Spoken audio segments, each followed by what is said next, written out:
झारखंड में पेसा कानून लागू करने को लेकर जनजातीय आदिवासी समाज और ईसाई समाज दोनों दो हिस्से में बंट चुके हैं। जनजातीय आदिवासी समाज ने धर्मांतर का खुला विरोध करते हुए कहा है कि जो लोग धर्मांतर कर आदिवासी छोड़ चुके हैं वो नहीं चाहते कि राज्य में पंचायती राज अधिनियम के तहत पेसा कानून लागू हो। इस रिपोर्ट में देखिए।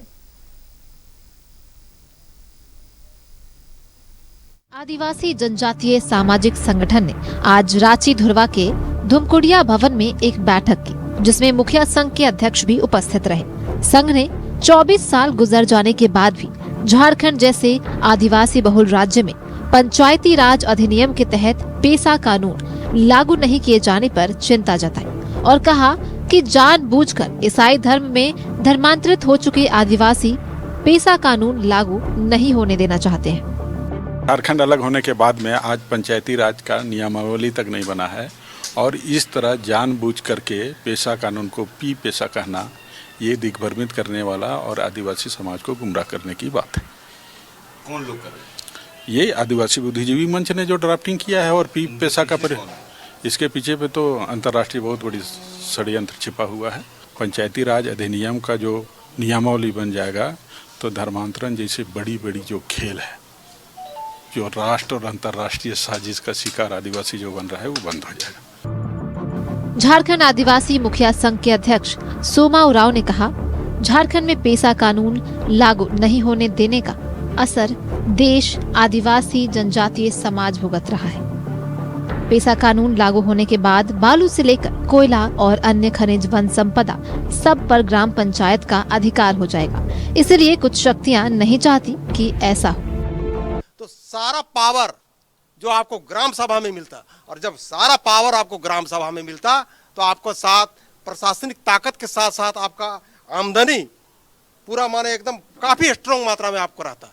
तो जानबूझ के जितने भी माननीय विधायकगण है ना, वो सब नहीं चाहते हैं, इसलिए नहीं चाहते हैं कि ग्राम सभा में बालू का अधिकार हो जाएगा, कोयला भी ले सकता है, रॉयल्टी उसका भी ले सकता है, भूमि का भी मालिक वही हो सकता है, थाना को भी घुसने नहीं देगा। तो विधायक जाएगा तो कहाँ जाएगा? माननीयों से निवेदन कर रहे हैं कि 24 साल तो आप लोग पेशा एक्ट झारखंड में लागू नहीं होने दिए, अभी भी समय है।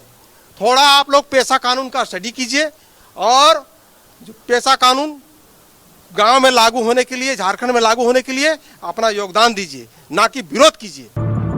दरअसल ऐसा विरोध इसलिए है कि पंचायती राज अधिनियम के तहत अगर पेसा कानून लागू हुआ तो धर्मांतरित हो चुके आदिवासी ग्राम प्रधान नहीं बन पाएंगे। पंचायती राज विभाग की डायरेक्टर निशा उरांव ने पहले ही कहा है, पेसा कानून की नियमावली तैयार है, सरकार चाहे तो जल्द कैबिनेट में ला सकती है।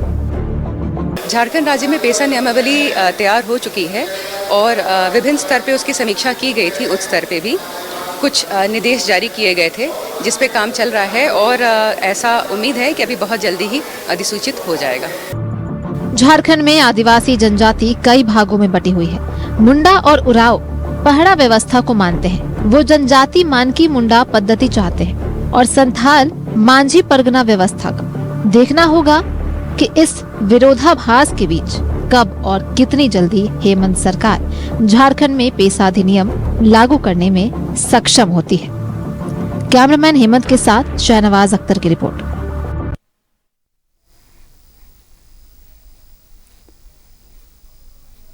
और इसी खबर पर अधिक जानकारी के साथ हमारे संवाददाता दीपक हमारे साथ जुड़ चुके हैं। दीपक, देखिए, पेशा कानून की बात कर ले तो आदिवासी समुदाय में ही कुछ गुट ये कह रहे हैं कि पेशा कानून लागू होना चाहिए, तो कुछ गुट का ये भी कहना है कि इसे नहीं लाना चाहिए। आखिर ये पूरा मामला क्या है दीपक? देखिए, झारखंड प्रदेश में आदिवासी समुदाय जो है पिछले 5-6 दशकों से एक तो धार्मिक पहचान की मांग को लेकर संघर्ष कर रहे हैं, दूसरी तरफ पेशा कानून नहीं बनने से राज्य को जो मिलने वाला अनुदान राशि है उस पर भी कहीं न कहीं संकट मंडराने लगा है। क्योंकि मंत्रालय से जो पैसा मिलता है राज्य को नीति आयोग से, वो नीति आयोग का पैसा जो है वो नहीं मिलेगा जो राज्य के विकास में वो उपयोग होगा। तो कहीं न कहीं इसको लेकर के अब जिस तरीके से आदिवासी समाज ही 2 खेमों में बटा हुआ दिखाई दे रहा है और कहीं न कहीं एक दूसरे का विरोध भी करते नजर आ रहे हैं। चूँकि जनजातीय सुरक्षा मंच जो कल एक अहम बैठक की थी और उन्होंने जो जानकारी दी है कि पेशा कानून के दायरे से कहीं न कहीं जो धर्मांतरित हुए हैं, जो जनजातीय समुदाय से धर्मांतरित होकर के दूसरे धर्म को अपना लिए हैं, वो पेशा कानून से बाहर हो जाएंगे। इसलिए पेशा कानून के नियमावली में बदलाव करने की जो कोशिश है वो की जा रही है और पी पेशा को लाने की जो कवायद है वो की जा रही है। ये आरोप जो है सीधे तौर पर जनजातीय सुरक्षा मंच के द्वारा लगाया गया है और वैसे धर्मांतरित जनजातीय समुदाय पे लगाया गया है। तो इसको लेकर के आप देखें कि कहीं न कहीं दो खेमा नजर आ रहा है। एक तरफ आप देखें तो जो जनजातीय सुरक्षा मंच है और दूसरी तरफ दूसरे खेमा जिस पे आरोप लगाया जा रहा है। वहीं धार्मिक पहचान की मांग को लेकर जिस तरीके से जनजातीय समाज लगातार संघर्ष कर रहा है और संघर्ष करने के साथ साथ कल भी एक अहम बैठक जो है पुराना विधानसभा सभागार में हुई थी, जिसमें झारखंड ही नहीं बल्कि उड़ीसा, छत्तीसगढ़ और बंगाल के भी प्रतिनिधि शामिल हुए थे। और उस बैठक में निर्णय लिया गया है कि आगामी 28 फरवरी को दिल्ली के जंतर मंतर पर एक बड़ा विशाल धरना प्रदर्शन किया जाएगा और धार्मिक पहचान की मांग को लेकर के केंद्र सरकार पर दबाव बनाया जाएगा। चूंकि 2020 में ही हेमंत सोरेन की सरकार ने विशेष सत्र आहूत करके सरना आदिवासी धर्म कोड का बिल को प्रस्ताव को पास करके केंद्र सरकार को भेज दिया, लेकिन अब तक अस्तित्व में नहीं आया है। तो कहीं न कहीं ये पूरे जो मामला है, एक तरफ धर्म कोड की मांग, दूसरी तरफ पेशा कानून की मुद्दा, इन दोनों मुद्दों को लेकर के आदिवासी समाज जो है झारखंड प्रदेश में दो खेमों में बटा हुआ नजर आ रहा है और कहीं न कहीं इसको लेकर जो खामियाजा यहाँ के आदिवासी समुदाय को भुगतना पड़ रहा है, क्योंकि धार्मिक पहचान नहीं मिलने से उनकी आइडेंटिफाई नहीं हो पा रही है।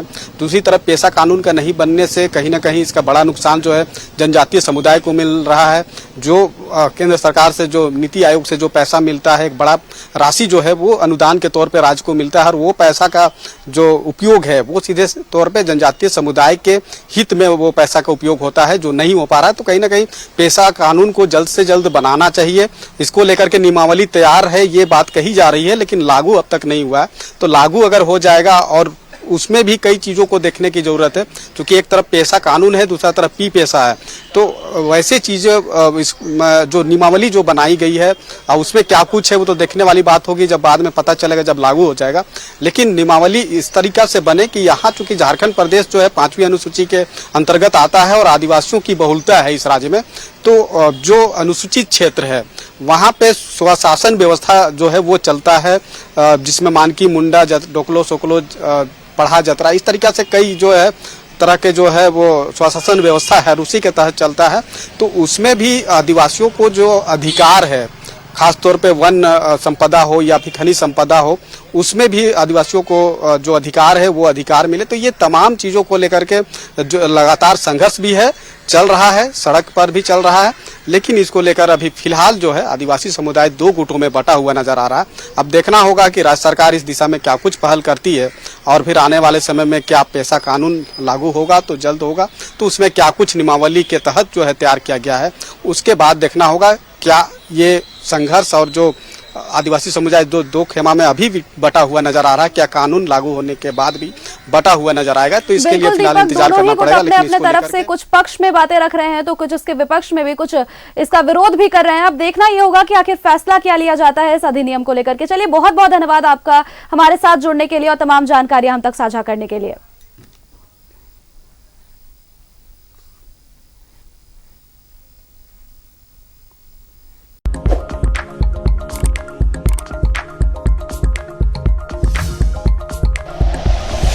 Like and share videos, subscribe करें हमारा चैनल और प्रेस करें बेल आइकॉन।